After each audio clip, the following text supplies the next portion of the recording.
dia amin'ny fifaliana trano no ahafahana mifampizara amintsika ao anatin'izao fandarana miomana eo amin'Andriamanitra ao izao. Laharana fa 7:20 tsika Desambra 17 farantaona mihitsy zany tsika izao alahady farany zany zao raha ohatra ka mandeha alahady ty toriteny ty zany toriteny farany resaka hoe miomana eo amin'Andriamanitra ao amin'izao 17 zao. Mandeha de mandeha ny fotoana tsy hitahita ny fizotrany. De raina ny tompo ankalazainy izy fa navita an'iny taona iny tsika ary dia noho ny fahasoavany zany noho ny famindrapony zany tao ny ady, tao ny fitsapahana, tao zay rehetrarehetra nahirana fa teo foana ny tanan'ny tompo natoky izy ary nanafaka atsika izy tamin'ny reny rehetra reny. Marina ny teniny hoe izao momba anareo mandrakariva ambara-patonga ny fahataperana zao tontolo zao. Izy koa nanome ny fanahany nananantsika fifaliana, nananantsika fitsaharana, fiadanana. Izy nanampana antsika tamin'ny asa mandraraha rehetra. Izy no nampahery atsika ary izy nampahomby atsika koa tamin'ny asa fitoriana satria maro ny olona nikasihany tamin'ny alalan'izao teny zay zarainy zao. De mampahery atsika miaraba atsika tsirairay avy eto Madagasikara. Naiza misy atsika eto amin'ny toerana misy atsika eto Madagasikara dia miaraba atsika mahatsiaro atsika.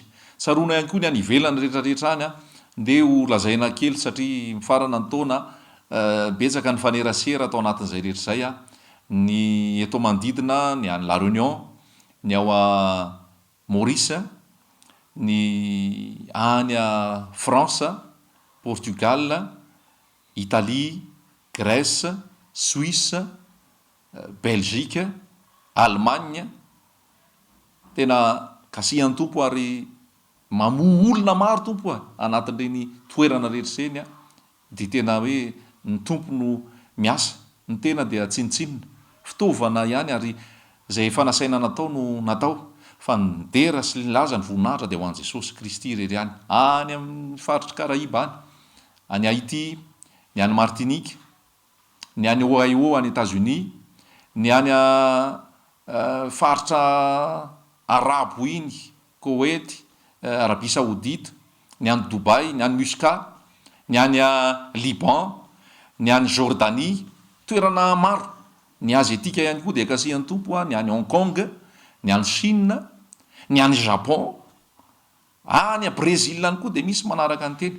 Toerana maro zany ary marina ny tenin'ny tompo hoe mandeha any ianareo mitoriny filazantsara amin'ny olombelona rehetra. De ny tompo nanome fahasoavana. Tompo ny asa ihany koa amin'ny alalan'ny internet, amin'ny alalan'ny YouTube zay ahafahanareo manaraka zao fampianarana zao toriteny zao de isaorana azy zany fa tena miasa izy satria mielipatrana manerana zao tontolo zao ny filazantsara zay nasain'ny tompony zaraina. Maro ny nafahan Jesosy, maro ny nampahiratany maso, maro ny tena hoe nahazo fiainana de nahazo an' Jesosy Kristy, afaka tamin'ny fombafomba-pivavahana, afaka tamin'ny fiatsaram-pelatsy, afaka tamin'ny lalàn'ny ota, afaka tamin'ny fisehoana ety ivelany fotsiny fa nahazo antoka ny amin'ny famonjena ao anaty noho i Jesosy Kristy. De izy no miasa, mampahery atsika tsirairay avy, miorena tsara, aza miova ary tena hoe aoka hitoetra amin'ny fahamasinana fa zay tsy manam-pahamasinana de zay tsy ahitany tompo. Aoka aharitra amin'ilay teny tsy misy kilema fa ny arahantsika de Jesosy Kristy. Izy no lohany, izy no mpanapaka, izy no mpanjaka, izy no Andriamanitra velona, izy no ambony indrindra. Ho anao zay mitory ny filazantsara amin'ny talenta zay nomen'ny tompo anao, amin'ny fameza-pahasoavana zay nomen'ny tompo anao, mirary anao mbola aefa be amin'ny anaran'i Jesosy Kristy tompo mba ho maro ny ondry zay ho voky noho ny teny zay ampitondrainy anao, maro zay mbola tsy eo amin'ny vala no voasarika ihany koa noho ny fanahiny masina zay miasa ao anatinao ary asariky olona maro ho ao amin'ny fanjakana. Jesosy Kristy ho avy eny amin'ny raolanitra, ny aja, ny dera, voninahitra, ny fanjakana sy ny hery de ho azy irery ihany zany. Mety misy tsy voatonona tamin'ilay anarana tanàna teo tompo mahalala anao, tompo mahita anao Jesosy mampahery anao ihany koa ary mamporisika anao androso bebe koa. Zany rehetrarehetra zany de noho ny asan'ny fanamasina, noho ny asan'ny fanamasina zay tsy takatra, tsy azo etreretina akory ary mbola hiasa izy amin'ny anaran'i Jesosy. Hitombo ny fitiavanao azy amin'ny anaran'i Jesosy Kristy. Hitombo ny hery zay omeny anao, andresenao ny nofo, andresenao ny fahavalo, ny satana sy ny miaramila rehetra, andresenao an'izao tontolo zao, andresenao ny asan'ny maizina rehetra, anitsaka menarana, anitsaka mainoka, anitsaka ny fahotana andeha amin'ny fahamasinana, amin'ny fahamarinana, amin'ny fahitsiana amin'ny anaran' Jesosy Kristy, izara fitiavana, izara fiainana, izara fifaliana, izara fanantenana, izara fandresena, izaran' Jesosy Kristy eny rehetreny. Fa Jesosy Kristy le fitiavana, ary izao tontolo izao dia mila fitiavana, ary ny tena fitiavana dia Jesosy Kristy. Ny fanamasina, zay ny tena ilayntsika amin'izao fotoana izao. Tsy voasolona na inona na inona io, tsy voatakalo na inona na inona io, fa io fanamasina io no tena ambony indrindra. Io fanamasina io no omeny Jesosy ho antsika mandra-piveriny. Dia izay ihany teny tia nobozany antsika indray amin'ity hoe ny asan'ny fanamasina eo amin'ny zanak'Andriamanitra. Ny asan'ny fanamasina voalohany indrindra, efa nisy fampianarana maro any zay efa nizaraintsika momba ny fanamasina.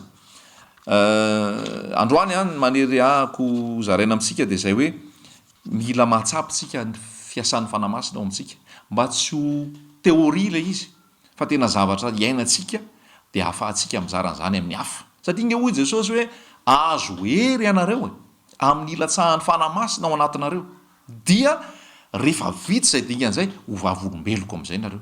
Tsy tantara intsony ianao zay nataon'ny tompo tamin'olona, fa ianao mihitsy no hitantara satria ianao ny vavolombelona.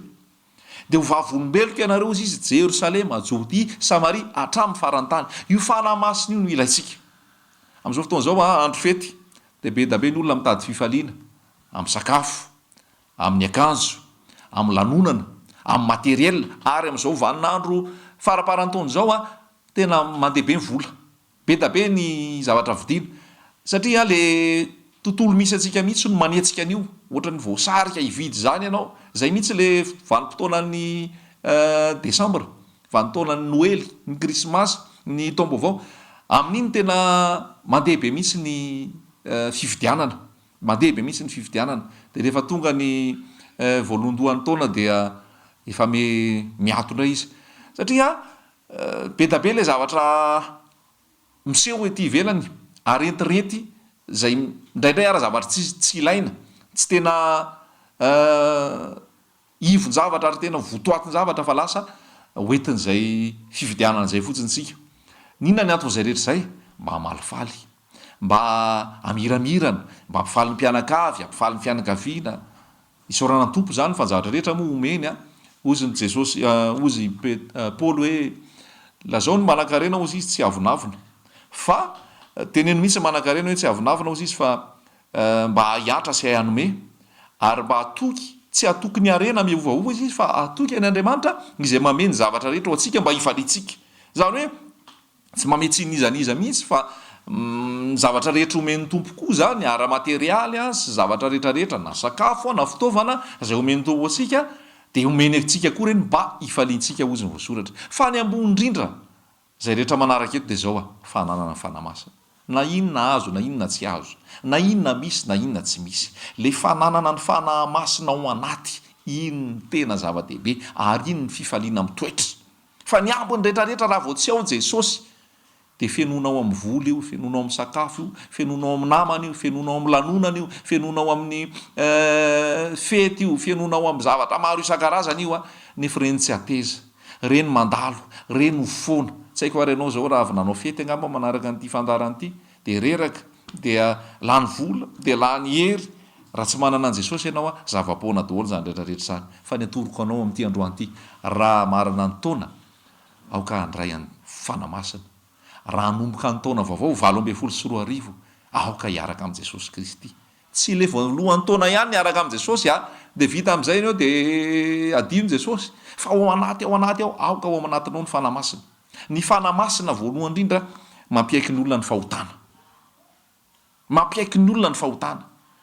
Tsy tena mila miteny aminao be ary fa rehefa ao anatinao ny fanamasina dia mampafantatra anao izy hoe ty mety, ty tsy mety, ty mety, ty tsy mety. Mampafantatra anao izy hoe ty mampalahelo ahy. Satria miaino io fanamasina io, personne io, dia mampafantatra io hoe ty mampalahelo anahy ty nataonao ty mampalahelo anahy ty nataonao ty. Zay mahatonga le teny hoe aza mampalahelo ny fanamasin'Andriamanitra. Fa misy olona ihany koa mety irahan'ny tompo amin'ny alalan'ny toroteny, amin'ny alalan'ny fizarana zay anambara ny fahotanao. Davida ie nanota zangajanga tamin'ny Batseba, dia tonga misy ny mpaminany ny namana nandeha niteny tamin'ny Davida ny amin'ny fahotany. zany ny asan'ny fanamasina ihany ko milaza ny fahotan'ny olona mba hialany am'izay fa tsy hitsara akory na nameloka fa tsy fotoana ny fitsarana na fotoana ny fanamelohany zao fa mbola fotoana ny fitady mivery mampiditra ny olona ao am'valy. Misy mahatsiano mitory teny de ozy izy hoe tsy ilaina akory ny mitenyny fahotana amin'ny olona, aza lany andro mitsikera ny fahotan'ny olona fa fitiavan'Andriamanitra azaraina. Misy olona tsy mitory fibebahana zany, misy olona tsy mitory ny fahamasinany zany fa fitiavan'Andriamanitra hono zaraina. Everony lalanareo, iverenony Baiboly fa nanoty Davida tonga namana de nilaza taminy any fahotana zay nataony. Rehefa tonga ny fanamasina de niteny mihitsy Petera hoe aoka ianareo avotana hiala am'ty taranaka mijangajanga ity. Rehefa tonga Jesosy Kristy nitory ny filazantsara de ozy Jesosy hoe mibeba ianareo fa akaiky ny fahazakan'ny lanitra. Rehefa nitory ny filazantsara i Jauna apôstôly mpanao batisa zafady de i Jauna mpanao batisa de nitory mihitsy hoe mibeba ianareo fa efa potitry ny azo ny famaky ny azo zay tsy mamovo tsara de ho kapaina alefa ny anaty afo. Hoy ny tenin'Andriamanitra ny Misaia hoe ezao ny fiantsonao fa aza atao malemy, ambarao amin'ny oloko ny fahadisony. Ity fireneny ity manaja aim'olony fa fony lavitra. Ahoana moa tsy ilazako raha misy fahotana, raha misy tsy fahamarina, raha misy tsy fihetezana ka ijery maso fotsiny. Fitiavan'Andriamanitra ihany no zaraina, tsy tenin'ny fahotana. Ny tenin'Andriamanitra de milaza mihitsy ambarao amin'ny oloko ny fahadisony. Paoly de niteny mihitsy hoe zay mangalatra aoka tsy angalatra intsony, zay mandainga aoka tsy andainga intsony. I Jauna mpanao batisa rehefa nitory de nanontany ny olona hoe inona ny tokony ataonay ary mba hamendrika anay. De ozy izy hoe ny vakitsika nge zay teny zay ozy izy hoe inona ary ny ataonay, inona ny tokony ataonay. Lioka toko fa efatra de voalazany ao inona ny nataony Jauna mpanao batisa rehefa nitory filazantsara. Mila apetraka ihany mantsy le fitoriana filazantsara fa nandray ohatrany tsy sa miteny fahotana, tsy sa manitsy zay soratra rehetra nomeny ny tsindrimandrin'Andriamanitra de mahasoa. De misy voalaza hoe ho fanitsiana zay diso, ho fitezana amin'ny fahamarinana.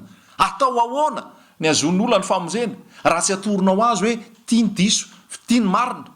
Atao ahoana no azon'ny olona famonjena raha tsy potserinao ny vai mba hiala ny vai atonga azy ho madio de ho tambatambasany, tsy isy famonjenao azo, tsy isy famonjenao azo.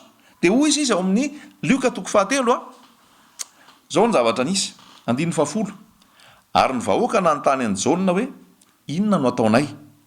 Namaly izy ka nanao taminy hoe izay manana akanjo roa de aoka nomeo an'izay tsy manana, ary izay manan-kanina de aoka anao toy izany koa. De avy koa mpamory hetra mba ataony batisa ka nanao taminy hoe mpampianatra inona no ataonay. Ary hoy izy taminy aza mampandoa mihoatra no zay mitendre nalainareo. Ary nisy miaramila koa nanontany azy ka nanao hoe ary inona kosa ny mba ataonay. Dia hoy izy taminy aza mitoto foana amin'olona ary aza miampangalainga ary mianina amin'ny karamanareo.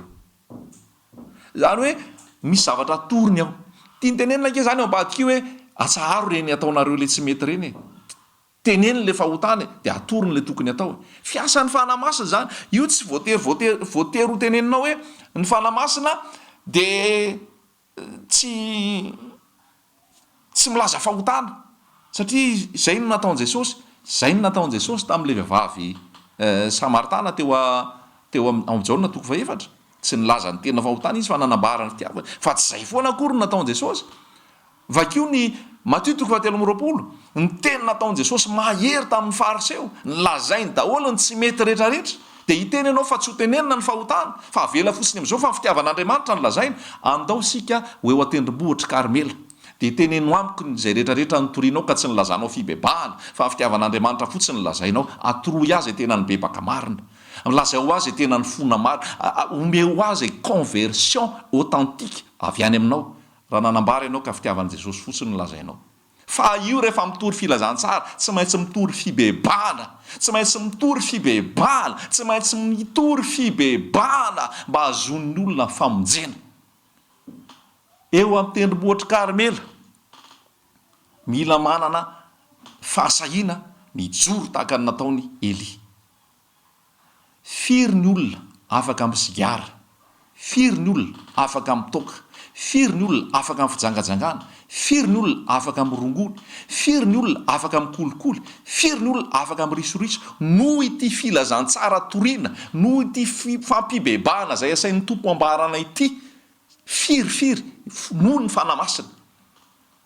Fa firy ny olona ny bebaka, firy ny olona afaka amin'ny fahotany, tamin'ny tsy fanambaranao ny fahotany, tamin'ny filazanao fitiavan'Andriamanitra fotsiny. Mba teneno amiko hoe mba atoroy aho hoe fa mila mijoro amin'ny anaran'i Jesosy. Fa za lazaiko anao zay rehetrarehetra nytoriana ny fibebahana isan'ny olombonjena ao amin'ny fanjakan'Andriamanitra dia nanaiky ny fahotany teny. Ary izy mihitsy tamin'ny voalohany hoe nanafitohana ny fitoriana tamin'ny voalohany, tena narary tamin'ny voalohany fa nitondra famonjena. Haleloia! Zany ny asan'ny fanamasina. Tsy voafetra anao jerevo ny tenin'Andriamanitra ao amin'ny Apokalipsy fiangonana 7 eo amin'ny 5 eo, 5 sy tapany, 7 sy tapany, nanana teny lazaina taminy Jesosy. Jesosy tsy niteny foana hoe fitiavana dia tsara ny tompo, dia zao ny fitiavako. Niteny Jesosy manateny aminao niala tamin'ny fitiavana voalohany ianao, manateny aminao ianao dia manaiky an'ilay vehivavy Jezabela, manateny aminao ianao dia manana anarana velona nefa maty any, manateny aminao ianao dia efa matimaty ianao ary efa mitsangana eo ambaravarana ka mandodolo. Niteny tsy mety anie Jesosy amin'ny Apokalipsy, nilazany tsy mety Jesosy tao amin'ny Apokalipsy, tao amin'ny fiangonana 7 tao azy ireo fa tsy hoe fitiavana fotsiny tenenina, tsy maintsy ambarany tsy marina, tsy maintsy ambara zay tsy mety mba ahifana ahitany olona zay tokony atao. Zay ny filazantsara, zay ny hitako ato, zay ny nataon'i Jesosy, zay ny nataon'i Jaona mpanao batisa, izany ny nataon'i Paoly. Satria masy dia zao, indraindray tsy te hiady, indraindray te ho madio, indraindray mahay milomano, indraindray tsy te hisy fanenjehana. Ny afaran'ny Petera nge ny fantsihana matiny ny ankohake, ny afaran'ny Paoly nge ny vonony noho io filazantsara io, satria manotohana ny marina. Nitoraham-bato misy ry Petera tao Atenina, nitoraham-bato, nigadraina, ny fantsihana, nahiditra tao am-ponjy, noho ny filazantsara ary noho ny tenenany tsy mety.